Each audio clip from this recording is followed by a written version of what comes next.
뭐 안고 없는 찐빵은 들어봤어도 이해훈 없는 이해훈 청문회 이거 너무 황당하지 않나요? 이거 결국은 못하고 넘어가는 건가? 이거를 제일 아쉬워할 사람이 천하람 의원일 것 같은데 어떻습니까? 천하람이 진짜 일당백인데 이번에 청문회 저 방송 봤거든요. 하자 안 하자가 아니라 다 같이 해야 된다라는 건 오케이. 근데 하려면 제대로 해야 된다. 그래서 자료를 가져와라요. 이해훈 장관 지명자는 75%를 제출했대요. 근데 국회에서는 15%를 제출했다는 맞아. 거예요. 그럼 60%의 괴리가 있잖아요. 60%가 뭐냐? 자료를 제출하긴 했어요. 근데 그 자료를 뭐라고 써있냐? 자료 제출하지 못하겠습니다라고. 약간 개인정보 운운하면서 자료 제출하지 못하겠습니다. 자료를 제출한 거예요. 그게 60%라는 거예요. 그거 한 줄짜리가. 네, 한 줄짜리가. 제출 건수에 아주 그냥 보수 정치인들이 나쁜 짓들은 다 해놨구만. 거기다가 원펜타스 부정청약은 5번의 공천 이후에 발생한 거니까 이거는 대통령실 검증의 부족이다라고 말씀드립니다. 그런 거는 인정해야죠. 뭐. 그렇죠. 혹시 헌혈하세요? 헌혈하죠. 헌혈? 헌혈 30번 하면 은장 주거든요. 네. 50번 하면 금장. 이렇게 증서 같은 걸 줘요. 저 은장 본 적 있습니다. 아니 저는 가지고 있거든요. 금장까지? 아니 금장은 못하고 은장, 아직 은장. 제가 이제 기자 시절엔 좀 주기적으로 해서 혈정하고 혈소파는 2, 3주마다 할 수 있어요. 전혈, 새빨간 거 하는 거는 2달. 근데 이제 제가 하면서 조금 뭐 사연이 있어서 했는데 본인 광내내고 싶은 것만 한 거야. 헌혈지면서 너무한 거 아니에요? 우리는 개인이 뭐 헌혈했는지 안 한지 관심이 없는 거잖아요. 그런 거 제출한 거예요? 그거 제출했다니까. 헌혈지면서 제출했대요. 그걸 왜 제출한 거예요? 제가 제 예측 하나 하자면 저는 이게 임명되기 어려울 거라 봅니다. 왜냐면 이 정도 사안이 나왔고 뭐 지금 제대로 된 자료 가지고 증명한 것도 아닌 정도의 수준으로 증명을 했는데도 사람 나락 뿌려놓고 임명도 안 해? 어쩔 수 없지. 이걸 어떻게 임명해? 이거를 임명하면은 뺏겨. 아주 그냥 탈탈 다 털리고. 아니 그럼 본인이 자업자득이지. 본인이 그 썩은 그 사과를 먹었잖아. 독약 사과를 먹었잖아요. 본인이. 또 썩은 게 나왔어. 아니 본인이 썩은 사과를 먹었고. 큰 그림이네. 원래 이해훈을 싫어했다. 아니 저는 이해훈 의원이 원래는 이게 사람들한테는 잘했어요. 근데 자기 직원들한테 그렇게 엉망을 할 줄 몰랐지. 나한테도 친절했고 그러니까 호감을 갖고 있었지 우리는. 근데 저렇게 내부를 뜯어보니까 저런 일들이 발생했어. 근데 현직 장관으로서 너무나 부적절한 처신들이 너무나 많았고 근데 그게 이제 밝혀져 버렸잖아요. 그런데 그 부분과 관련돼서 지금 얘기한 대로 대통령께서 어쨌든 지명을 했어. 그러면 공식적으로 그 부분에 관해서 언론 앞에 국민 앞에 소명할 수 있는 기회까지는 줘야 되는 거야. 그래서 그게 청문회라고 이제 보는 거고 예를 들면 80대를 맞아야 되는데 자기가 100대를 맞고 있어. 분명히 억울한 지점이 있겠지 본인이. 근데 국민들이 볼 땐 다 의혹투성이지만 그래서 20 부분에 대해서는 본인이 아닌 건 아니라고 얘기할 수 있는 정도의 소명 기회는 줘야 된다. 근데 그것도 안 하고 지명했는데 의혹 나온다고 그냥 바로 잘라버리면 그것도 그렇잖아요. 왜냐면 추후에라도 보수 쪽 인사들을 계속 이렇게 땡겨 와야 되는데 정권 입장에서는 통합의 정치를 하고 싶으니까 그런 차원에서 근데 너무 빨리 이렇게 손절을 해버려. 그러면 어느 보수 인사가 오려고 하겠어요. 최대한 지켜주려는 노력 정도는 보여주고 액션 정도지. 대신 이거는 지켜주려고 했는데 당신이 너무 심각하게 살아왔어. 이 부분에 대해서는 이건 할 수가 없는 거죠. 근데 그건 너무 좀 가혹하다. 왜냐하면 그 천하람 대표가 확보한 자료가 본인이 스스로 개발한 자료가 아니라 청와대에서 받은 인사청문회 자료래요. 그럼 2명의 비서관이 그 부정청약 원펜타스를 발견한 거란 말이에요. 그럼 애초부터 대통령실에서 검증할 수 있었어. 걸릴 수 있었어요. 이렇게 넉마로 안 만들어도 사전에 걸러가지고 이렇게 이해훈 장관을 나락을 안 보낼 수가 있었다고. 그런데 원펜타스 날려버려, 뭐 보좌진 갑질 폭로돼, 온갖 의혹 다 까발리고 나서 임명까지 안 한다? 그럼 진짜 전 그게 결과적으로 이재명 정권의 지지율까지 분명히 영향이 갈 거라고 봐요. 분명히 야당이 그랬잖아. 그러지 말라고. 진짜 협치를 할 거면 영수회담을 열어서 추천할 어떤 뭐 보수 정부 내지는 전문가가 누구인지를 정상적으로 추천받아라는 그런 식으로 해야 되는 건데 말도 없이 뭔가 보수 적진 분열 노려서 빼갔다가 검증도 안 하고 그냥 마구잡이로 썼다가 이런 결과를 도출하면 국민들이 뭐라고 평가를 하겠어요? 그러니까 이해훈만 나쁘다고 생각할까? 이게 보면 이해훈이 과연 뭐냐, 진짜 그런 마음이 있냐. 죽은 고양이 얘기 있잖아요. 식탁에 딱 던지면 딴 얘기로 확 넘어가잖아. 뭐야 이거? 고양이를 던져라. 죽은 고양이. 아, 거기에 시선이 집중되니까. 그래서 현지를 지키기 위해서, 김병기를 지키기 위해서, 강선우를 지키기 위해서 욕받이를 했는데 문제는 죽은 고양이가 아니라 산 고양이라서 이재명 정부를 핥히고 있다는 거지. 네. 그러니까 악재를 가리기 위해서 죽은 고양이를 던졌는데 그 자체가 큰 악재가 됐다는 거죠. 그런 의미에서 저는 이거예요. 저희는 저희 진영에서 데리고 가기 때문에 잘 해달라는 얘기가 아닙니다. 문제가 있고 제가 반성한다니까요. 네. 저희 쪽에서 5번이나 공천을 줬다면 저희가 문제가 있는 겁니다. 근데 다만 지금 불거진 거는 우리는 몰랐었잖아. 근데 이렇게 다 알고 있는데 이게 통합이 어떻게 되고 협치가 어떻게 됩니까? 그렇다면 이거는 손절하는 게 맞아. 국민의 검증 시간은 언론을 통해서 충분히 우리가 한 10여일 동안 다 봤어요. 하루하루가 우린 거북해. 그런데 우리 이제 최고 말단아 기회를 줘야 돼요. 그렇다면 청문회를 기회를 주려면 자료는 제출해야지. 자료 제출 안 한 상태에서 무조건 달라는 거는 어불성설이라고 전 보고 있고, 저는 이거를 자꾸 아직까지도 청와대에서 이거를 협치다, 통합이다 이렇게 말씀하신 거는 국민을 농락하는 거다. 이건 더 이상 이 사람에 대해서 임명하는 순간 이거는 협치가 아닙니다. 통합도 아닙니다. 그거 뻔히 알잖아. 근데도 이렇게 쓴다는 건 문제고, 문제가 된 인사에 대해서 이제까지 억지 춘향을 끌고 온다는 거는 이해운한테도 잔인한 거고 헛된 희망을 품게 하는 거고, 무엇보다도 국민들에 대해서 최소한의 어떤 그게 아니다. 그래서 저는 진짜 통합이라면 이해운 지명자를 철회하는 게 협치의 시작이다. 그렇게. 근데 이게 청문회 자체가 조금 너무 겉핥기식이라는 것이 형식적이라는 것이 이렇게 버티다가 소위 맞아요. 개기다가 넘어가면은 시일 다 되면은 그냥 임명 강행할 수 있는 거잖아요. 그러니까는 그렇죠. 보고서 미채택률이 이게 제대로 뭐 조사가 되지 않았다 해서 보고서 미채택률이 문재인 정부 들어가지고 그러니까 차츰차츰 해를 거듭할수록 점차 높아진다는 거 아닙니까? 노무현 정부 때는 한 8% 정도였는데 문재인 정부의 30%대까지 올라갔어요. 보고서를 보지 않는 상황이 된. 그러면서 그냥 임명을 해버리는 거예요. 그러니까 이 청문회 자체가 국민들 앞에 보여지는 자리고 이 사람이 국가의 중책을 맡을 만한 인물인지를 선별하는 자리인데 이게 그냥 이런 식으로 흘러가 버리는 게 이게 되게 화가 나는 부분인 것 같아. 그러니까 어영부영. 저는 뭐냐면 이해운 의원이 전 의원이 지명자가 김민석 총리한테 밥을 사야 돼. 크게. 거기 제대로 안 냈잖아요. 그러니까 거기에서부터 어그러진 겁니다. 김민석 총리의 청문회부터 이른바 산무청문회라고 해서 증인도 없고 참고인도 없고 자료도 미비했잖아요. 네. 근데 이거를 이틀 동안 하면서 뭐라고 얘기했냐면 내가 그거 증여세 낸 거 보여준다고 했어요. 네. 그랬더니 아직까지 안 보여주는 것입니다. 그렇죠. 그러니까 결국 그냥 일종의 요식행인 거야. 그러니까 야당은 수적으로 뭉갤 수 있지만 국민들이 그거 다 보고 있다니까요. 바보가 아닙니다. 그래서 결국 그 이에 보여지는 장관 관련해서 제대로 안 하잖아요. 네. 그러니까 저희는 이 부분에 있어서 너무나 그것이 이재명 정부의 새로운 노말 그게 됐기 때문에 이거에 대해서 제동을 걸어야 된다. 그리고 전 개인적으로 청문을 했으면 하는 마음도 있습니다. 저도요. 네. 그래서 만약에 이해운 지명자께서 억울하다 그러면요. 조국이 한 청문회가 있지 않습니까? 국민 보고형? 제가 알기로는 그랬던 것 같아요. 자기가 와가지고 막 질의응답 받고 막 그랬어요. 기자 대상으로 하시면 돼요.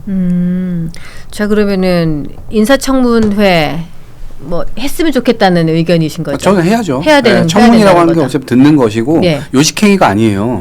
왜냐하면 저는 이걸 청문을 했을 때 실제로 후보자가 이거를 다 검증에 대해서 의혹을 해소하지 못하게 될 경우 그렇죠. 본인 그냥 낙마하는 거예요. 그리고 이걸 어떻게 그렇게 생각하는 임명을 하니까 문제잖아. 이제 임명하지 않을 거라고. 임명했으면 좋겠어요. 그러면은 우리가 이 해당 상임위원회 소속이라면 어떤 질문을 이해운한테 한번 해볼까? 하나씩만. 왜 그러셨어요? 보좌진한테 왜 그러셨어요? 왜 그러고 사셨어요? 그리고 전 비망록에 대해서 많이 물어볼 것 같아요. 기도. 네, 그게 이제 하나님. 당 내의 경쟁자와 당 밖의 경쟁자를 떨어지게끔 그 기도를 부탁했다는 거 아니에요? 그렇죠. 그것도 그렇고 비망록에 뭐가 써 있냐면 2024년 10월 달인가? 주님 2014년. 네, 24년. 24년? 네. 네. 내가 내 직원에게 나의 화도 못 참고 너무 히스테리 부리는데 제가 혼자 제어가 안 됩니다. 주님 도와주세요. 진짜 그 기도 있어요? 있어요. 그 기도가 있어요. 그게 본인도 자책하는. 직원한테 하대하고 히스테리 부린다는 거 알고 있었단 말이에요. 근데 그거를 별걸 다 주님한테 부탁을 하네. 그렇게 부탁해서 혹시 주님의 응답 받으셨습니까? 난 이런 거 물어볼 것 같아. 저는 뭐 종교는 없습니다만은. 그러니까 주님의 응답을 받아라. 정말 응답을 받은 걸 묻는 게 아니라 답변을 듣는 게 아니라 물어볼 거 물어보라. 너가 정말 노력해가지고 당신이 노력해가지고 그 직원들한테 관계를 개선할 뭔가 여지를 찾으려고 했느냐라는 거 물어보고 싶었던 거지. 번지수가 잘못. 왜냐하면 그 야 소리 들었던 그 인턴이 제가 아는 후배거든요. 진짜요? 네. 그 그건... 친구 진짜 착해요. 글도 너무 잘 쓰고 어떡해. 너무 괜찮은 친구야. 어떡해. 근데 그 친구가 얼마나 그냥 진짜 온유월에 정말 소리가 내릴 정도로 한이 맺혔으면. 이게 가슴 아픈 게 뭐냐면은 그 이혜훈의 보좌관으로 들어왔던 거기 방을 스쳐갔던 사람들이 하는 이야기가 이혜훈이라는 정치인이 좋아서 들어왔다. 처음에? 예. 처음에 들어올 때. 겉으로 근데 볼 나한테 때는 그렇게 그렇지. 갑질을 했을 때 너무 상반된 이미지에 충격을 받은 거예요. 그것 때문에 그러면은 그 젊은 청년들이 정치의 꿈을 가지고 또는 정치에서 이런 좋은 의원을 도와주기 위해서 그런 마음을 가지고 왔는데 이렇게 한다. 근데 그 사람은 그 화를 못 참고 오 주여 이렇게 했던 거 아니에요. 이게 너무 이중적이니까 그 젊은 청춘에게 가해졌던 그런 정신적인 학대가 얼마나 대단한 것이었는지를 한번 실감을 하게 해주죠. 추측을 하게 해주죠. 안타깝습니다. 그래서 그런 걸 물어보고 싶다. 우리 김기영 대변인님은 어떤 걸 한번 질문해볼까? 이 사람한테는 어떤 걸 질문 한번 해볼까? 아니 이분은 이긴 총장이 말한 것처럼 이분은 본인을 알아요. 본인을 알아. 그래서 사람들을 자기가 어떤 식으로 평가받는 거에 대해서 민감했다고 그럽니다. 그래서 지금 모 국회의원이 저한테 사석에서 얘기를 하는데 같이 대변인을 했대요. 그런데 대변인을 기자를 만나면 자기가 막 얘기하고 있는데 이분이 이혜훈 지명자가 다른 기자한테 본인 욕을 한다는 거야. 요 옆에 있는데 근데 이게 어떤 사람에 대해 욕을 한다는 건 어떤 의미냐면 그 사람을 눌러서 나를 돋보이게 하는 거거든요. 내 밑에 깔고. 그렇죠. 그러니까 사람에 대한 평가가 굉장히 본인은 중요한 거예요. 그래서 댓글이나 그리고 언론이 어떻게 바라보는지를 아는데 그건 뭐냐? 본인이 나쁜 짓을 하고 있다는 걸 아는 겁니다. 그렇군요. 그런데 이렇게 개인적으로 문제가 있는 사람인데 더 큰 권한과 권력을 쥐어진다? 그것도 우리나라의 728조 원이라는 거. 근데 이분이 돈을 어떻게 굴렸습니까? 사적 이득을 위해서 굴렸잖아요. 사익을 위해서. 그런데 권한도 주고 예산도 이렇게 준다. 말도 안 되는 거잖아요. 그래서 이런 사람... 그럴 사람은 이거는 인간에 대한 예의가 없는 사람이거든요. 기본적으로. 그래서 그렇죠. 저는 뭐 어제 다른 자리에서 그런 얘기를 했습니다. 어제 막 대기하고 있더라고요. 그러면서 15% 난 75%야 이런 얘기를 하면서 역시 뻔뻔하다. 저는 이분은 진짜 수사 대상입니다. 빨리 경찰서 보내야 돼요. 아니 이제 퍼센트가 차이 나는 이유는 국회에서 합의했던 증거 목록이 있어요. 증인들도 그렇고 합의를 하잖아요. 여야 간에. 그러니까 합의했던 거 기준으로 75%를 냈다고 하는 거고 국민의힘 측에서 주장하는 거는 본인들이 이제 합의했던 거 외에 그 이외의 자료까지 막 이거저거 막 하잖아요. 출입국 기록부터 해서 뭐 다 하잖아요. 그거 기준으로 했을 때 이제 그 퍼센트라고 하는 거예요. 그래서 서로 이것은 윤석열 정부에서도 있었던 일이고 많이 있었어요. 그렇기 때문에 그 차이는 제가 볼 때는 뭐 충분히 이해할 수 있는 것이고. 근데 이제 저는 이제 질문을 어떤 걸 만약에 한다고 하면 어떤 걸 하고 싶냐면 평소 본인이 국회의원으로서 공직자의 검증 잣대 본인이 이제 기준으로 세우고 있었을 거 있지 않겠습니까? 그럼 그 기준에 빗대어 볼 때 본인 스스로가 이제 그 테이블 위에 올라갔는데 본인 스스로는 그 기준에서 몇 퍼센트 정도 본인의 점수가 있는 거라고 생각하시는지. 네. 그러니까 본인이 평소에 생각했었던 대로 청문회도 직접 질의해보고 막 했었을 거 아닙니까?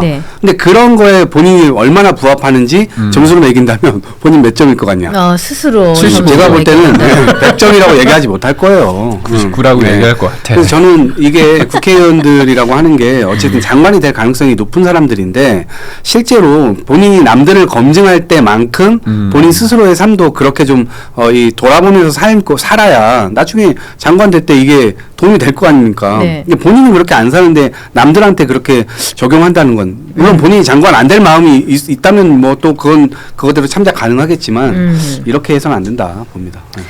그렇네요. 지금 어제부터 이어지고 있는 청문회 현장을 보면서도 많이 분노가 치밀어 올라오고 장동혁 대표 단식 현장 보면서 안타까움과 동시에 이 정치권을 향한 여러 가지 생각들이 다 밀려오는 것이 정치가 얼마나 근본적인 변화를 좀 더 깨할 수 있을 것인가 점점 나아져야 되는데 점점 퇴행하고 있는 것 같아서 안타까운 마음이 듭니다.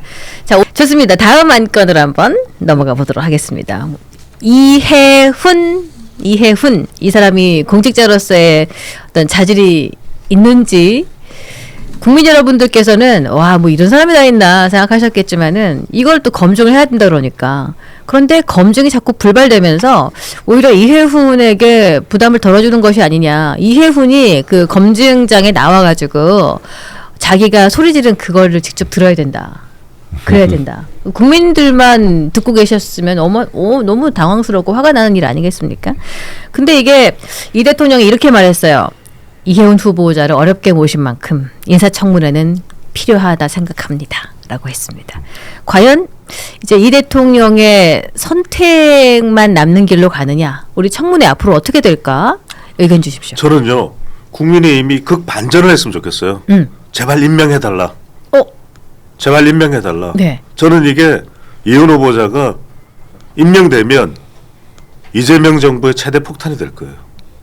왜냐하면 지금 핵심 지지층들까지도 이탈 조짐이 보여요. 그런데 생각해 보세요.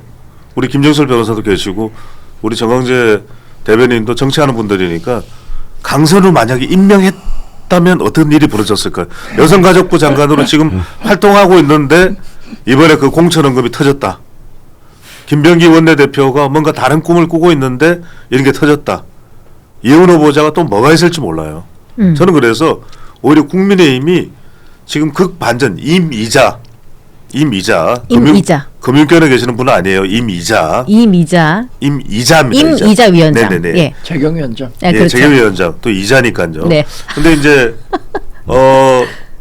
저는 오히려 임명하라라고 이야기하는 게 나을 것 같아요. 네. 왜냐하면 지금 국민의힘 상황이 뭔가 이 정부의 지지율을 따라가기가 매우 힘든 상황이야. 예. 대통령 지지율도 대통령은 쓸 카드가 많잖아요. 근데 사람이 한 사람 알 박히면 그건 빼내기 힘들거든.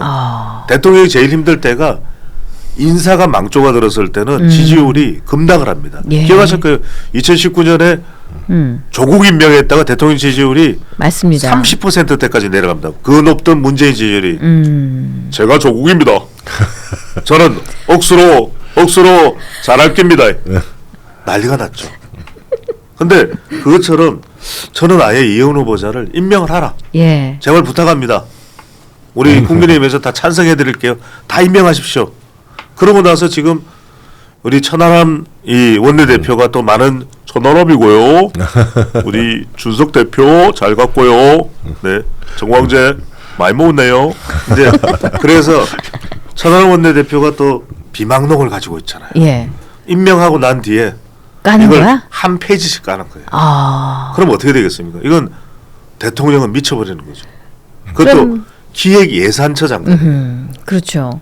기획예산처 장관이에요. 그럼 이해훈 장관은 장관이 됐다 그러면은 국회의원 시절에도 그렇게 자기 언론 노출된 거 기사 부정적 기사에 그렇게 민감하다 그러는데 그 예산처 직원들 죽어나가겠다. 그게 이제 얼마나 소리를 지를까? 점수가 나오겠죠. 예. 6월달 업무 부처 보고할 때 네. 난리가 나겠죠. 그러니까 제가 드리는 말씀은 그거예요. 대통령이 완전히 이 시스템 에러가 발생할 정도의 이 작동을 할 수 있기 때문에 네.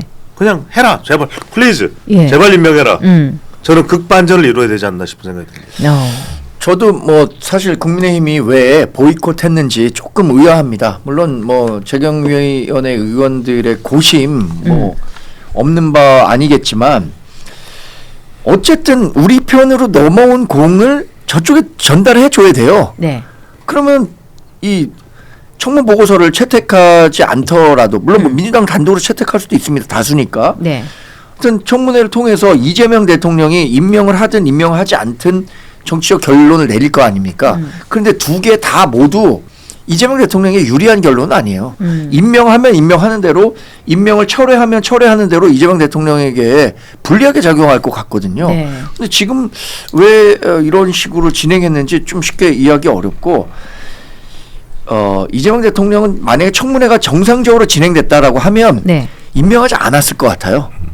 기회는 주되 그러나 이런 국민 여론 또 민주당 내에서의 반대 여론 이런 걸 바탕으로 해서 부담스럽지만 내가 철회하겠다라고 결정했을 것 같은데 네. 왜 이 결론을 지금 국민의힘이 그냥 안고 있는지 모르겠어요. 그냥 이재명 대통령의 어려운 공 왔으면 토스를 했어야 되는데 패스를 했어야 그러니까 되는데. 이 대통령 입장에서는 강행하건 철회하건 모두 좀 부담이 되는 부분 아니겠습니까? 그러니까요. 이게 지금 사실은 국민들한테 이런 후보가 정말 장관이 된다는 거는 국민들의 입장에서는 받아들이기 어려운 저는 부적격자임이 명백하다고 보여지는데 네. 이게 문제는 국힘에서 3선 의원을 했던 분이기 때문에 국힘에서 비판을 하는 것이 국민들의 입장에서는 이게 잘 받아들이기 어려운 거예요. 민주당 쪽에서 얘기하는 것처럼. 그럼 그 사람은 지금까지 어떻게 그렇게 국힘에서 그렇게 중요한 자리를 다 차지하고 네. 공천을 받아서 했느냐. 그런 비판을 벗어나기 어려운 거죠. 네. 그러다 보니까 사실은 이분의 지금 여러 가지 뭐 비망록 지금 천하람 원내대표가 공개하고 있는 비망록 이런 걸 보게 되면 과연 이분이 정말 장관직을 수행할 수 있을 것이냐. 막 이분의 뭐 기도 내용들이 뭐 낙선 기도 이런 거 하잖아요. 네. 이런 거 보면 하나님은 그런 거 들어두지도 않지만 그러니까 이런 걸 통해서 결국은 기독교에 대한 잘못된 왜곡된 인식을 줄 수도 있어요, 이게. 그래서 기독교 교인들 입장에서도 이런 건 반대해야 난감할 된다. 것 같아요. 그러니까요. 이게 하나님이 그런 기도 들어주려고 하는 건 아니잖아요. 잘못해놓고 회개하면 다야 뭐 그런 거지. 지금 이런 분이 만약에 또 정말 장관이 된다. 네. 그러면 이걸 바라보고 있는 수많은 청소년들과 청년들의 입장에서는 예. 이런 분이 장관이 될 수 있구나. 이렇게 해도 장관이 될 수 있구나. 나도 대충 살아야지. 못되게 해야지. 원래 이렇게 살아야 되나 보다. 그렇지. 이렇게 생각할 수도 있어요. 그래서 이래야 저는 최고의 자리에 가나 보다. 그러니까 저는 이 부분이 저는 굉장히 중요하다고 생각을 예. 하고 뭐 배종철 선생님 말씀하신 것처럼 정말 그냥 돼가지고 나중에 정말 큰 문제가 드러나서 네. 쌤통이 됐으면 좋겠다는 마음도 있지만은 예.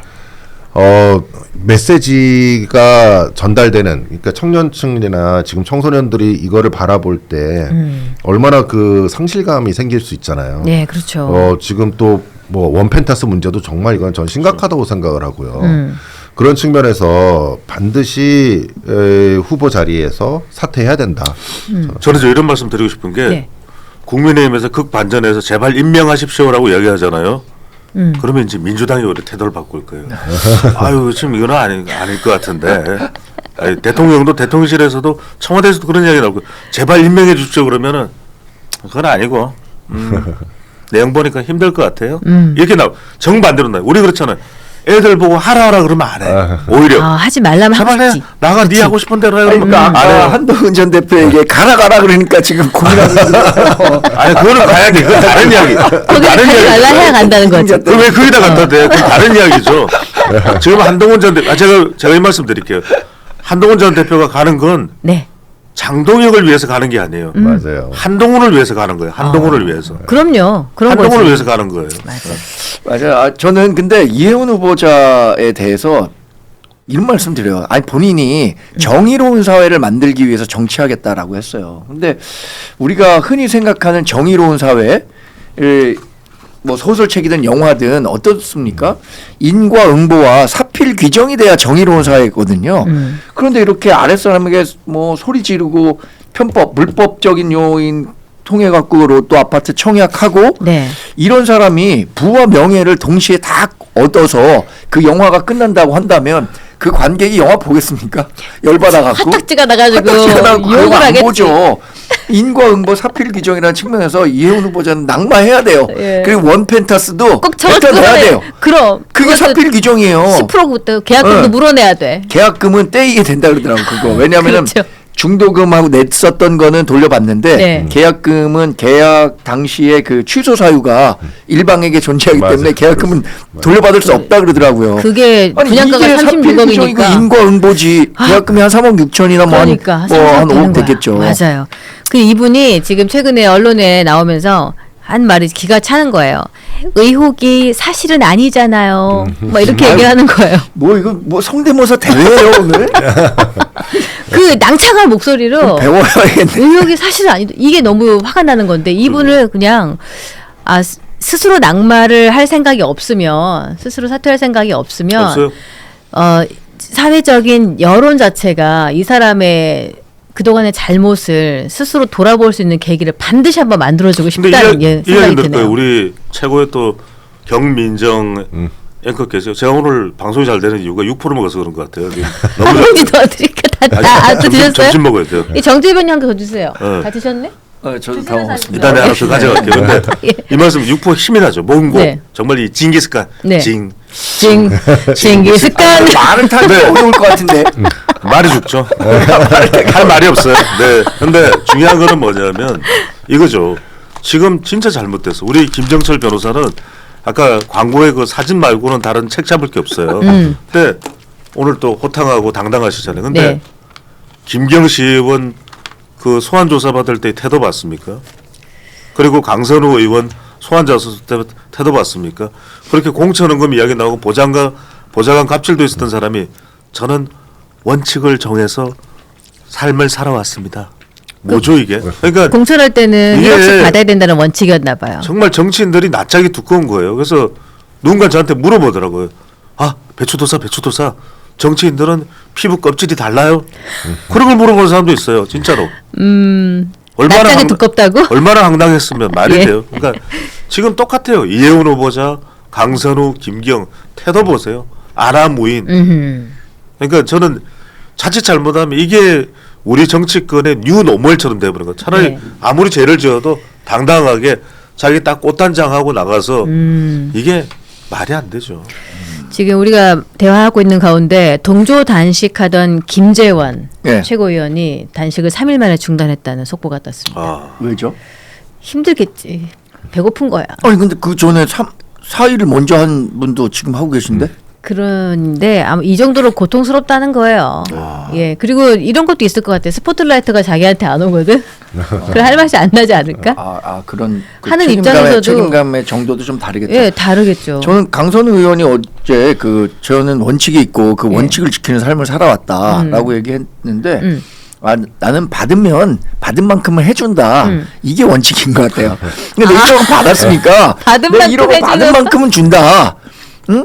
그러니까 다음에도 나한테 주면 나는 준다. 맞네. 그러니까 오고 가는 정이 있는 그 원칙이 있는 거죠. 그래서 받은 게 있으니까 그래서 나 반드시 살려준다. 인터넷 밈 중에 진짜 유명한 밈이 있어요. 되게 예. 재밌게 봤는데 어떤 거예요? 뭐냐면 이웃집 아주머니가 뭐 이제 그 이사를 와갖고 뭐 이제 떡을 돌리니까 나와서 하는 말 선생님이 숙제를 시험을 쳤는데 네모 5칸이에요. 가장 적절한 말. 뭔지 알겠다. 고맙습니다 또는 감사합니다인데 이 꼬마애가 할머니랑 오래 살았던 예. 꼬마야. 그러니까 그 꼬마는 뭐라 그랬냐면 답에 뭘 이런 걸 다. 이것도 정답이죠 사실. 어우, 이거 추임새 넣어야지. 어우, 뭐 이런 걸 다. 뭘 이런 걸. 뭘 이런 걸 다. 이게 딱 적당한 표현 아닙니까? 뭐 받았을 때? 그러니까 뭐 공천 줬으니까 1억 꿀꺽 할 수 있고 공천 못 주면 또 이게 또 자기 원칙에 어긋나니까 꼭 챙겨야 되는 상황이었던 거예요, 이 사람은. 아니 지금 SBS 단독 보도 나왔는데 네. 이 1억 원을 강선우 의원이 받아서 전세금으로 썼다. 아주 고마워하더라. 아니 이게 원 펜타스에서 이어서 1억 전세금이에요. 이게 국민들이 볼 때 납득이나. 근데 여기에 대해서는 대통령이 이런 방구도 없잖아요. 한때는 여성가족부 장관으로 임명을 하려고 했었던 인물이고 네. 지금은 또 이혜훈 후보자는 원패타스 이야기가 나왔는데 또 지명을 해놓고 있는 상태고 그러니까 너무 이게 불감정이에요. 이런 이 부정과 비리나 이런 것에 대해서. 근데 이게 강선우 그때 장관 후보자 시절에도 여러 가지 뭐 재산 논란이나 뭐 남편의 직업 관련해서도 남편 되시는 분이 유명 로펌 소속 변호사고 그럼 이 사람이 그 로펌에 있었던 기간이 한 10년 가까이 된다 그러면은 해마다 벌어들이는 금액을 계산해 보면은 그 사람이 번 것만 한 4, 50억은 된다는 기본적으로 아무리 못 벌어도. 근데 이 사람의 재산 내역이 뭐 2억? 뭐 2억 미만이었는데 얼마 신고가 된 게 없고 근데 그렇게 하면서 자기 돈으로 집을 구하기는 싫고 누가 준 걸로 전세금 내고 뭐 의정 활동하고 이러는 겁니까? 이게 되게 뭐가 안 맞아요, 네, 이분이. 실제로 그 여성가족부 후보자 청문회 과정에서 남편이 번 30억 어디 갔나? 강선우 재산 미스터리 이런 기사가 있었어요. 맞아요, 그랬어요. 남편이 30억을 최근 5년간 받았거든요. 근데 이런 얘기를 하니까 그 근로소득이잖아요. 네. 근로소득은 한 50%가 세금이에요. 30억이니까 세금 내고 한 15억 정도. 예. 아니 그래도 15억은 15억이라는 어디 돈이 갔냐? 어디 가고? 15억 어디 갔냐? 강선우 의원이 어떤 남편분과 전세금을 마련하기 어려울 정도의 재산 상황은 아닐 것 같은데. 그렇죠. 그걸로 고마워하면서 그렇다. 말도 안 되는 거죠. 왜냐하면 국회의원 세금만 해도 4년간 일을 하면 4억이 넘어요. 그리고 정치 자금도 있고 하기 때문에 거의 개인 돈 쓸 일이 없어요. 그 4억 어디 있어요? 국회의원들이 자기 돈 내면서 막 밥 사고 이런 거 잘 없잖아요. 정치 자금이 들어오니까 후원금 들어오니까. 그러니까 돈이 없다라는 게 아니 일반 서민들하고 비교하면 연봉이 1억이 넘어요 국회의원들이. 저는 이걸 집중 조명해야 돼요. 네. 사회에서 연봉 우리 김정철 변호사는 아실 거예요. 1억 넘는 어디 로펌에서 변호사면 밤을 새고 일합니다. 근데 국회의원들 보세요. 지금 엉뚱한 막 뭐 하고 그리고 무슨 공천원금 받고 네. 저희가 또 어디서 굴림하고 구의원들 또 무슨 시의원들 그러니까 저는 이게 완전히 바꿔야 돼요. 예. 지금 말씀 주십시오. 네. 이게 저는 뭐 어제 원칙을 지키는 삶을 살아왔다는 말에 굉장히 분노했는데 네. 지금 요 진술들이요. 지금 다 틀리잖아요. 이게 지금 어떻게 보면 전부 거짓말을 하고 있는 것 같아요.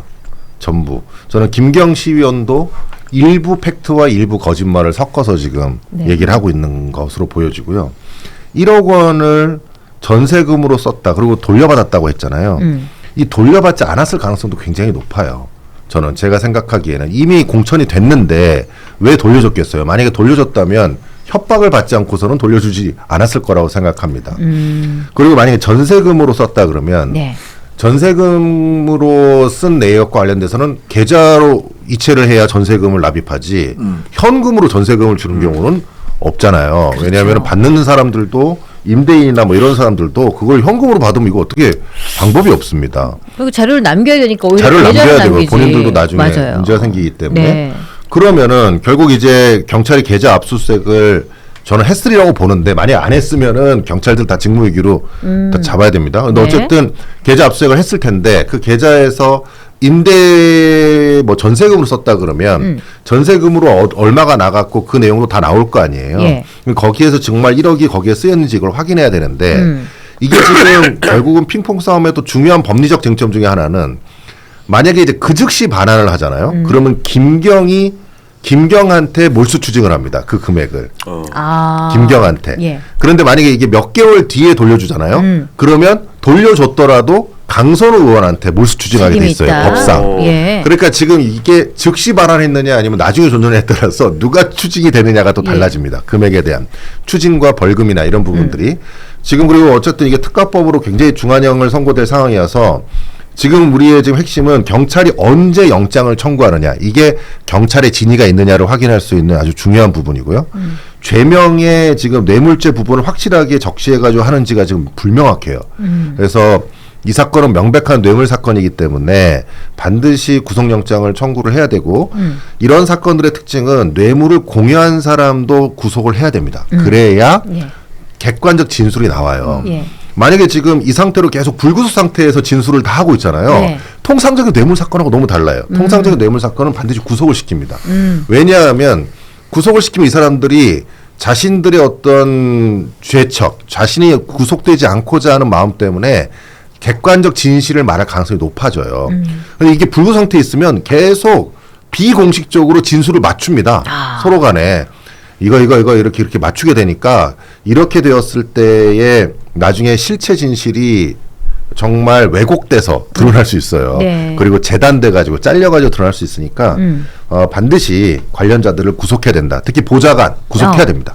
그렇죠. 이게 남보좌관 구속을 해야 객관적인 팩트를 얘기해 줄 거예요. 근데 저는 지금 김정철 변호사하고 다른 게 아마 사람들은 이 배추도사가 검사가 되었다면 또 검사가 된다면 제일 싫어할 것 같아요. 이미 정거는 다 인멸됐어요. 생각해 보세요. 지금 출국 금지도 안 했었죠. 그다음에 디가우징 했죠. 모든 내용을 지워버리는 거잖아요. 그리고 뭐 휴대폰도 바꿨죠. 어떻게 하긴 하겠어요. 그러니까 두 사람 다 나와서 태도 자체가 뻔뻔스러울 정도로 당당한 거예요. 원칙을 지키는 삶을 살아왔습니다. 이러고 앉아 있고 표정 하나 안 바뀌고 그런 말을 무슨 하지? 공항에 들어왔을 때도 저는 체포될 거라고 생각을 했어요. 그런데 가만히 놔두잖아요. 네. 그러면 집에 돌아가서 뭐겠어요? 있는 자료 다 지울 거란 말이에요. 근데 왜 제가 이런 말씀드렸냐면 민주당 전당대회 돈봉투 사건 아시잖아요. 그죠? 허종식 의원, 윤관석, 임종성 전 의원 2심이에요. 2심. 2심 네. 무죄 났어요. 아. 재판부에서 뭐라고 얘기합니까? 이게 증거 자체가 위법이기 때문에 돈을 받았든 안 받았든 증거 자체가 위법이기 때문에 이제 무죄예요. 근데 2심에서 무죄이기 때문에 대법원 가면 거의 무죄될 거예요. 돈봉투 사건 돈 받았는데 무죄야. 지금 그러면은 김경, 네. 강선우 의원의 더군다나 남편이 또 변호사잖아요. 네. 이미 통팍 굴린 거예요. 고치를 하고 있네. 증거 다 없앴고 하면 이거 우리 일단 1심에서 집행유예 나올 거고 네. 그다음에 2심은 무죄일 거야. 네. 이미 이 생각하고 들어간 거예요. 그러니까 이 사건에 지금 출연자가 3명이지 않습니까? 네. 예, 그 3명 중에서 누가 주인공이 될 거라고 보세요? 보면은 누가 거짓말하는지 보이지 않아요. 뭐 강선우 의원이 뭐 거짓말하는 거는 거의 명백해 보이고요. 문제는 이게 이제 말씀하신 것처럼 수사가 제대로 이루어지지 않아서 나중에 결론적으로는 마치 기소한 것처럼 보이지만 최종적으로 무죄가 나올 수가 있습니다. 이런 식으로 되게 되면. 왜냐하면 지금 증거는 다 없고 사람들의 말잔치거든요. 말이 다 진술이 어긋나잖아요. 그럼 법원에서 진술이 다 틀리기 때문에 이거를 신빙성을 인정하기가 어려워집니다. 이게 여기에 전략 중에 하나일 거예요. 또 하나는 제가 이제 계속 검경 수사권 조정과 관련돼서 계속 과거부터 얘기를 하고 있는데 도대체 뭐가 검찰 개혁이냐. 이게 지금 과거의 경찰분들 저도 이제 형사 변호사 사건으로서 경찰 단계, 검찰 단계 다 들어가서 보면 네. 압수수색 과정에서 적법 절차를 준수하는 그 차이가 네. 극명합니다. 그러니까 경찰분들은 사실은 법을 제대로 인식하지 못하는 경우가 많아요. 실무에서. 그래서 위법의 소지가 있는 것들을 잘 인지하지 못합니다. 경찰 스스로. 그러니까 지금 이건 많이 개선돼야 되겠고 앞으로 개선될 수 있을 거라고 생각하지만 그런 것 때문에 결국 수사가 나중에 이루어져서 기소가 돼도 위법 수집 증거로 무죄가 되는 경우가 너무 많고 네. 이런 부분 때문에 이번 수사에 있어서도 저는 특검이 필요하다고 계속 얘기하는 거예요. 예. 특검을 통해서 강선우 의원만 이건 해서는 안 됩니다. 지금 보면은 이게 여기에 강서구에 있는 강선우 의원에만 지금 이 문제가 있겠습니까? 지금 전체 다 문제예요. 다른 구의 지역구에도 다 마찬가지고 이 구조가 완전히 거의 고착화되어 있는 것 같아요. 이 사람이 초선에 그렇게 돈을 받았으니까 그럼요. 얼마나 썩은 거야. 얼마나 썩은 거예요. 그리고 그걸 보면은 지금 각 지방의회의 그 사이트에 들어가 보면요. 예. 구의 사이트에 들어가 보면 거기에 저게 나오잖아요. 자기네들 그 내역, 업무 집행 내역 보시죠. 업무 추진. 제가 최근에 강서구에 있는 업무 추진 내역도 한번 찾아보고 네, 다른 곳도 어떻습니까? 찾아봤더니요. 네. 다 음식 먹은 거예요. 거의 80% 이상이 다 음식 먹은 겁니다. 그러면 그 음식 먹을 때 뭐 의정 활동으로 먹었다 하지만 결국은 지금 여기 김병기 원내대표처럼 김병기 전 원내대표처럼 구의원들의 법인카드를 가지고 자기들끼리 활동하는데 다 쓴 거예요. 그런 일들이 얼마나 많겠어요 지금. 그리고 특정 식당에 집중적으로 결제되는 것도 엄청 많습니다. 네, 빙산의 일각일 뿐. 빙산의 일각이에요. 그럼 이거를 맞습니다. 털려면 김병기 전 원내대표와 강선우 의원의 핸드폰을 입수를 했으면 거기에서 파생되는 게 얼마나 많겠어요. 그리고 여기에 관련돼서 공천심사 관련된 자들이 엄청 많잖아요. 네. 공천심사 과정에서. 그렇죠. 이 사람들의 관련 것들을 타고 들어가면 전체적으로 다 확인할 수 있는데 그걸 안 하는 거예요. 그걸 하지 못하게 하는 겁니다, 지금. 경찰은 아마 여기서 멈추려고 할 거예요. 이 사건의 요 3명의 사건으로 멈추려고 할 겁니다. 경찰은. 네. 만약에 검사였으면, 검찰이었으면 그렇게 했을까요? 예전에 대검 중수부가 만약에 이걸 움직였다고 치면 요 3가지 사건에서 멈췄겠습니까? 아니죠. 거기에서 극명한 차이가 있는 거예요. 예. 더 놀라운 거는 네. 초선의 강선우 의원 지역구가 강서구 갑이에요. 네. 물론 뭐 민주당이 유리한 지역입니다. 동작구 갑의 김병기 의원 뭐 유리한 지역이긴 하지만 서울 예. 정말로 여의도를 중심으로 불과 10km 떨어진 지역에 있는 분들이 이렇게 공천 헌금 받고 했다는 거가 드러난 거잖아요. 사실 그런데 어떻습니까? 우리가 일반적으로 평가할 때 지역으로 갈수록 이 그 공천 헌금과 관련한 연쇄 그 사슬이 더 촘촘히 짜여 있다 이렇게 얘기하잖아요. 실제로 서울 같은 경우에는 뭐랍니까 그 지방 같은 경우에는 단체장들이 쓸 수 있는 예산이 그 지역에서 차지하는 비중이 굉장히 큽니다. 네. 영향력도 크고 그리고 공천만 받으면 당선되는 지역이 많아요. 이런 지역에 가면 지금 드러나지 않은 거고 정말 빙산의 일각이라고 봐야 될 것 같아요. 맞습니다. 그래서 지금 얘기하신 이게 특검이 돼야 되는데 이 특검이라는 것은 과거에 제가 특검 뭐 여러 성과를 냈었던 분과도 한번 얘기했었을 때 이런 얘기 하더라고요. 내가 특검 칼 자루를 쥐고 있는데 칼이 어디로 춤추는지 자기도 모르겠더라. 그래서 어디로 향하는지 모르겠다는 거예요. 이게 더 윗선으로 갈 수 있다고 보거든요. 민주당. 그러니까 그 공천헌금 특검은 절대 안 받는 거예요. 저는 만약에 이번 그 장동혁 대표의 그 단식에 따른 출구 전략 한다면 통일교 특검은 본인들이 약속했기 때문에 받을 수 있을 것 같아요. 그 다음에 신천지 특검은 본인들이 그냥 원하면 언제든지 통과시킬 수 있어요. 예. 그래서 그 정도 될 것 같고 공천헌금 특검은 민주당 전체를 들여다보겠다 이거에 대해서 뭐 일말의 그 양보도 없을 겁니다. 아, 좋습니다. 이런 의견들이 있다는 걸로. 자, 강선우 의원 그래도 본인이 지금 여러 가지 정황상으로도 국민께 큰 불편한 심기를 끼쳐드린 점 스스로 좀 반성하는 모습을 보였으면 좋겠다는 국민의 한 사람으로서 좀 의견을 드립니다. 요 하나 얘기를 좀 하고 넘어갈 텐데 지금 이재명 대통령이 신년 기자회견을 하고 있어요. 근데 여기서 지금 이 말이 나왔어요. 이해훈 문제 있어 보인다. 어떻게 할지 아직 결정 못했다. 청문회 보고 판단하고 싶었는데 완전 원천 봉쇄됐다. 청문회를 지금이라도 해주면 좋겠다. 이해훈에 대해서 시간을 두고 판단을 해야겠다. 그러니까 뭐 보좌관 갑질 뭐 어떻게 검증을 하나 이런 것들에 대해서 질문이 나온 것 같고 이 말이 좀 인상적이네요. 이해훈 지명 이 정도로 극렬한 저항이 있을 줄 몰랐다. 이렇게 심할 줄 몰랐다. 이 얘기가 지금 막 실시간으로 나오고 있어요.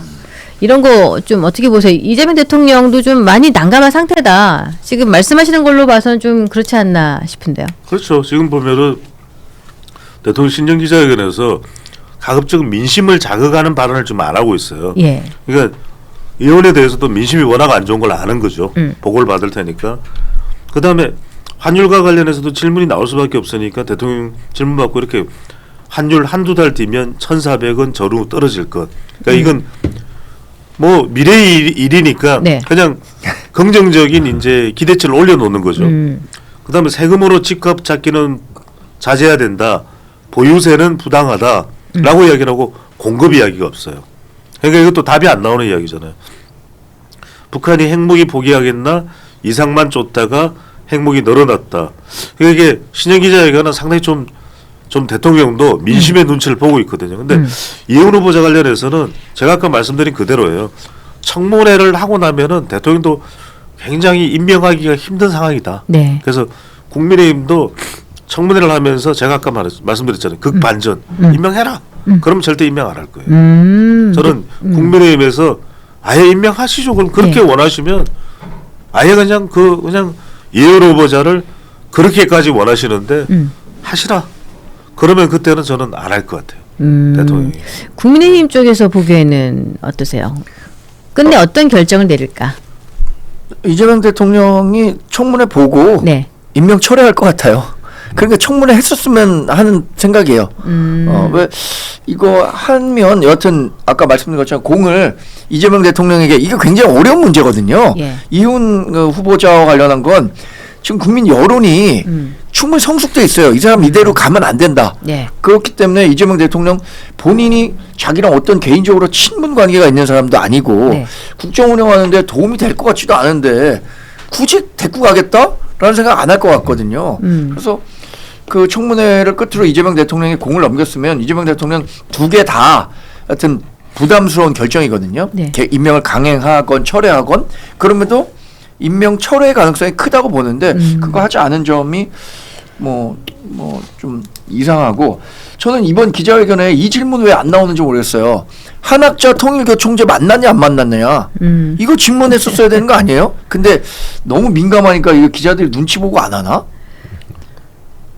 어떻게 생각하세요? 바람이 불기 전에 눕는 경우도 있습니다. 모르겠습니다. 아니 왜냐면 한학자 총재 만났냐 안 만났냐가 이번 통일교 특검과 관련해서도 중요한 이슈 가운데 하나거든요. 예. 직접적으로 이재명 당시 대표가 만났다 이거 녹취는 없어요. 그런데 뭐 이재명 대표 측에서도 만나고 싶어한다는 녹취는 나왔거든요. 네. 그 이후의 상황은 어떻게 됐는지 궁금한데 대통령실 그러니까 청와대는 이 이슈와 관련해서 한 번도 얘기한 적이 없습니다. 그러면 본인이 만났다 안 만났다 두 개 다 답하기 어려운 거예요. 일단 안 만났다 그러면 실제 만났다 네. 만났는데 안 만났다 그러면 거짓말이니까. 통일교가 야 잘 걸렸다 너 이제 5년 내내 너 만난 거 내가 갖고 있는데 이렇게 되는 거고 안 만났다라고 하더라도 이렇게 그 뭡니까 만났다 하더라도 굉장히 부담이고 그러니까 두 개가 좀 외통수에 걸리는 거죠. 그러니까 그러네요. 대답 안 하거든요. 근데 오히려 이제 대통령은 이렇게 대답을 했어요. 야당 국민의힘을 겨냥해가지고 통일교 신천지 특검 속으로는 안 하고 싶을 것. 그러니까 이제 대통령이 뭐 한학자를 만났는지 안 만났는지를 떠나서 이건 통일교 신천지 특검이 되더라도 네. 오히려 야당 쪽에 더 불리할 수 있다. 국민의힘이 더 부담스러울 수 있다. 일단 밑밥을 깔고 가는 거죠. 네.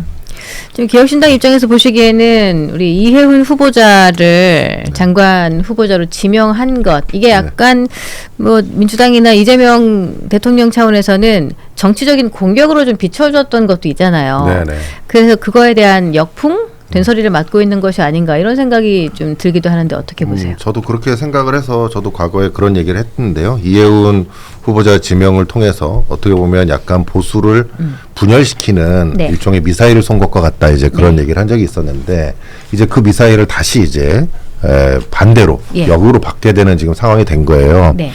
어쨌든 이재명 대통령께서는 이 부분과 관련되어서 이번에 명확하게 답변을 해주셔야 된다고 생각합니다. 아직 지명 처리를 결정하지 못하셨다고 했는데 했으면 좋겠다. 적극적으로. 두 번째는 환율 이야기를 오늘 하셨네요, 보니까. 근데 환율 이야기는 대통령 입에서 나오면 안 되거든요. 이게 이제 환율이 어떻게 될 것이다. 이렇게 이제 하는 순간 마치 정부가 환율을 결정하는 데에 개입할 의지를 보이는 것처럼 보이게 되면 미국이나 글로벌 정세 그 경제 관점에서 봤을 때는 굉장히 위험합니다. 네. 근데 지금 환율이 너무 올라가 가지고 사실은 환율이 오른다는 건 결국 국민들이 보이지 않는 세금을 내는 거와 같아 가지고 이 부분에 대한 방어를 해야 되는 부분이나 또는 어떤 정책적인 안정성을 추구하는 거는 노력해야 되는데 이렇게 적극적으로 얼마가 될 것이다 이런 식으로 얘기하시는 것은 좀 너무 즉흥적으로 잘못 얘기하신 것이다 이렇게 생각이 되네요. 이해훈 청문회를 보면서 우리가 더 재밌게 볼 수 있는 방법, 이런 포인트를 보고 우리가 이해훈 청문회를 봐야 된다. 이런 게 있다면은 좀 부탁드리겠습니다. 어떤 게 있을까요? 이해훈 청문회 어떤 거를 우리가 중점적으로 봐야 될까요? 원펜타스인가요? 아니면 뭐 다른 뭐 맹점이 있을까요? 예. 나는 원펜타스밖에 없어. 예. 이해훈 후보 갖고 있는 원펜타스가 빨리 취소가 돼야 이게 줍줍이로 나와서 나도 한번 도전해 볼 수 있는. 줍줍 나와도 그 현금이 있어야지 살 37억이니까. 지금 시가가 뭐야? 아니, 그거는 뭐 70억, 어차피 안 돼. 80억이니까 사채를 되지. 써서라도 예. 40억 어떻게 빌리고 야 한 달만 빌려줘 이자 20억 줄게 해도 몇십억이 남아. 그렇지. 90억이니까. 그렇지. 그렇게 해야 돼. 일단 예. 놓고 봐야 돼. 예, 어떻게든 해야 돼. 이거 몇십만 명 몰릴걸? 그럼 나는 그렇게 봐. 그래서 많은 사람들이 이해훈 청문회를 보는 포인트는 로또네, 로또. 원펜타스 아닌가라는 생각을 그러니까 하는데. 이게 50억 버는 로또가 시장에 풀리느냐 안 풀리느냐의 싸움인 거야. 그럼. 네. 그래서 오늘 천하람은 활약 많이 하시겠네요. 뭐 비망록 지금 다 돌리고 막 있대요. 와 네. 비망록 두께가 이만하더라. 비망록이라는 게 뭐예요? 난 들으면서. 이해훈 적어놓은 후보자가 거. 본인이 뭐 이렇게 직접 남긴 뭐 일기 같은 거를 어떻게 천하람 후보자 컴퓨터에 그게 다 저장돼 있었대요. 천하람 어딩으로 친 건데 그게 이게 일기. 말이 비망록인데 네. 본인이 의정 활동하면서 느꼈던 소외. 그런 걸 다 적어놨구나. 네, 뭐 일기장 비밀스러운 같은 이야기. 거네. 일기장 같은 거예요. 근데 거기 일기장에 정말 일기를 쓰는 게 아니라 누구의 험담 내지는 같은 당 어떤 경쟁자들에 대한 낙선 기도. 그 목사님한테 우리 당이지만 장례찬 최고 좀 떨어지게 좀 기도 좀 해주세요 목사님. 막 어떡해, 이런 게 그래. 있는 거예요. 네. 방금 역대급 해명이 나왔는데요. 예. 그 원펜타스 분양받으려고 네. 아들이 결혼했는데 아들 그 결혼한 집에 안 살고 계속 자기 집에 산다 했잖아요. 네. 이 위장 미혼 의혹이잖아요. 네. 그 질문을 받은 이현 후보자가 당시 아들과 며느리의 관계가 최악으로 치달았다라고. 나는 자식 하는 건 아니라고 본다. 그렇게까지는 아니다. 대박이다 진짜. 그런 얘기까지 했거든요. 그러니까 아니다. 아니 결혼식 올리고 전셋집을 구하자마자 아들 며느리 부부 관계가 최악이라 아들이 자기 집에 계속 살면서 별거 했다는 걸 해명이랍시고 하고 있는 거예요. 아 이거 실황 중계하면 재밌을 텐데. 지금 난리래요. 엄청 재밌대. 이해영 기자 참고는. 대박이다. 아무리 그래도 자식 팔고 그러면 안 돼. 진짠지는 몰라요. 정말 사이 안 좋을지 모르겠지만 그게 만약 핑계 아유 그렇게 아니 저거는 뭘로 증명 가능하냐면 그래서 그 천하람 위원이 뭘 요구했냐면 그 같이 살았던 강남 집에 아들 주차 등록돼 있었는지 그렇지. 그 입출차 내역 내라. 네. 똑똑하다. 요새는 아파트에다 차 맞아, 번호 맞아. 등록해 놓거든요. 등록하지. 근데 이현 후보자 그걸 거부하고 있어요. 근데 아들이 차가 있었을 거잖아요. 네.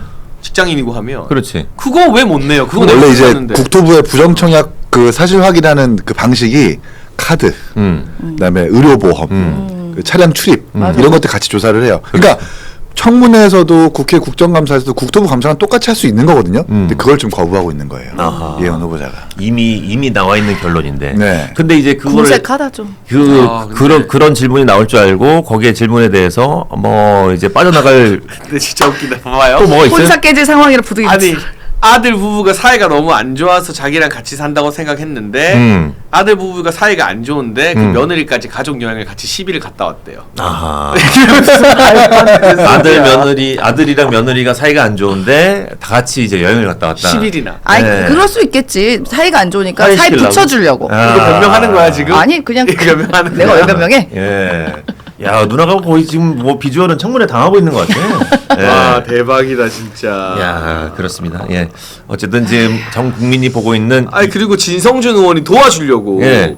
쉴드 그 쳐주려고 아들이 얘기했구나. 전셋집을 얻었으면 그 얻은 집에 전입신고를 해야 되는 거 아니에요? 라고 물어보니까 이현 후보자가 전입신고? 이렇게 꿈뻑꿈뻑 전입신고가 마치 뭔지 모른다는 듯이 아하 정말 네, 경제 전문가라고 예산처 장관 돼야 되겠다는 사람이 이 비망록도 진짜 그러니까 하고 싶으신가 보다. 천하람 의원이 비망록을 공개하겠다고 하니까 은연중에 이렇게 법적 조치를 하겠다라는 뭔가 반협박을 했나 봐요. 근데 그 비망록을 이해운 장관 후보자가 자기가 쓴 게 아니라고 했대요. 자기가 쓴 게 아니면 본인과 썼어요? 관련이 없는 문서잖아. 그럼 수사 고발을 할 수가 없는 그렇지, 거거든요. 그 본인이 앞뒤가 안 아니고. 맞는 얘기를 지금 하고 있는 거예요, 청문회에서. 우리 빨리 끝내고 이거 볼까요? 신앙 중계하면 재밌을 텐데. 힘들지. 아니야, 근데 제가 어제 이 청문회 참석하는 모 의원을 잠깐 뵀어요. 민주당. 네. 근데 뭐 잘못은 다 지적하고 가겠다라고 얘기하시더라고요. 예, 중진 의원이신데 근데 똑바로 뭐 다 털고 가겠다 이렇게 저는 얘기하셨습니다. 이재명 대통령이 임명하기가 되게 힘들 거라고 봅니다. 예. 오늘 신년 기자회견에서도 약간 예고했죠. 청문회만 보겠다. 문제가 많은 것 같긴 하다. 국민들의 의견을 좀 수렴할 것 같다라는 얘기를 하셨는데 우리 민주당 부대변인으로서 누나는 어떻게 생각하십니까? 그러니까 지금 이제 저희가 3분의 1의 그러니까 인사 검증 1이라고 하면 그러니까 3분의 1은 이제 대통령실의 검증이 3분의 1이고요. 언론의 검증이 3분의 1이었잖아요. 네. 근데 여기서 이제 이것저것 많이 나온 겁니다. 뭐 천하람 의원의 그 원펜타스 비롯해서 여러 가지 3분의 1 나온 거고 이제 국민께 보여드리는 공식 검증이 바로 오늘의 청문회인 거예요. 근데 이제 여러 보도에 나온 것들이 해명이 제대로 되고 네네. 실제적으로 방어가 된다면 이제 여론이 바뀔 수가 있겠죠. 뭐 녹취 소리 지르는 거 이거는 뭐 별개로 치더라도요. 그리고 만약 원펜타스도 분이 잘 해명하게 된다면 이 부분이 의혹이 해소되면 또 국민 여론을 살펴보고 대통령실에서 결단을 하겠지만 해명이 안 되고 예를 들어서 뭐 자식이 뭐 혼자 깨질 상황이나 뭐 이런 식의 변명으로 일관하게 돼서 분위기가 더 안 좋게 된다면 네네. 대통령실도 여론을 아주 신중하고 면밀하게 살펴보지 않을까 싶습니다. 어떻게 그 장남이랑 와이프랑 관계가 안 좋다라는 걸 변명 전략으로 써갖고 갖고 나와. 와 나는 진짜 상상을 초월했네. 에이, 그거는 진짜 본인을 지명해준 대통령한테도 예의가 아니다. 진짜 죄송합니다. 성실하게 국토부에서 조사하면 조사 받겠습니다라고 하는 게 훨씬 더 그래 반성하는구나라고도 가지. 예. 그럼 장관 자리라도 가질 수 있겠지. 근데 거기서 뭔가 관계도 좋은 이미 신혼여행이랑 해외여행까지 같이 갔다 온 장남과 와이프는 그 사이 안 좋은 걸로 가장하는 게. 그러니까 그러니까 우리가 그 안 돼. 과거를 봐야 돼요. 네. 강선우 당시 이제 장관 후보자였죠. 네. 사실 갑질 얘기 나왔을 때 그 자리에서 부적절한 처신 죄송하고 그래. 제가 갑자기 의원이 되는 바람에 뭐 이 위치에 대한 무게감을 몰랐습니다. 네네. 그렇게 했었으면은 우리 국민들은 또 약간 너그러우시기 때문에 네. 그래 뭐 어리숙해서 그럴 수 있겠지라고 넘어가는데 거짓말했잖아요. 거기서 아니라고. 네. 그리고 심지어 그 당시에 보좌진을 법적 조치하려는 약간 예고도 했었는데 실제로 한 시도가 있었는데 안 했다고 거짓말했잖아요. 그게 우리 국민들은 더 화가 나는 거예요. 거지. 근데 지금 이혜훈 후보자도 마찬가지입니다. 이게 본인이 뭐 사람의 욕심이 원래 기본적으로 있다 보니까 사리사욕을 채우려는 욕심이 있다 보니까 아파트 분양 받고 싶었겠죠. 근데 그러면 나의 부적절한 처신이 불법인지 몰랐는데 너무 죄송하다. 이렇게 사과했으면 조금 국민들도 그래 나도 사실 저렇게 상황이 되면 네. 아파트 갖고 싶을 마음이 있을 거야라고 그럼. 했을 텐데 그래서 아들이 사이가 안 좋. 이러면 이게 불난지 부채질하는 거거든요. 그렇지. 예. 그냥 빨리 사과 빨리 인정하는 게 제일 빨라요. 그렇지. 예. 아 근데 이제 그 우리 세훈이 누나도 만약에 그 민주당의 그 대변인이라는 이 직책이 없었더라면 오늘 얘기하는 게 난리 훨씬 났지. 더 시원하게 네, 예. 진짜. 쏴붙일 수 있었는데. 모터 달았겠지. 아 이게 그러면 그렇지. 그러려고 장관을 그렇게 좋냐 장관이. 부대변인 48 하고 싶냐 장관이. 선임 부대변인이 라고 되고 하지 나서 않죠, 저는. 예. 라고 절대 하지 그렇게 않습니다. 안 한다고. 예.